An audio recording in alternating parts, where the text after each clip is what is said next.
అందరికీ నమస్కారం. మన ఛానల్‌కు స్వాగతం.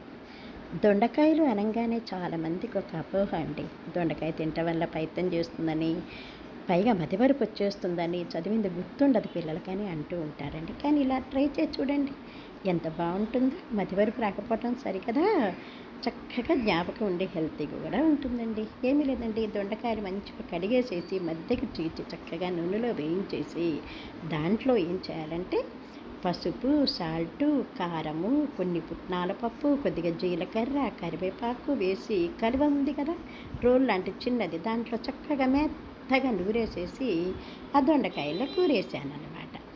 చక్కగా మంచిగా చూశారు కదండి, ఎంత కలర్ఫుల్గా ఉందో, ఎంత బాగుందోనండి.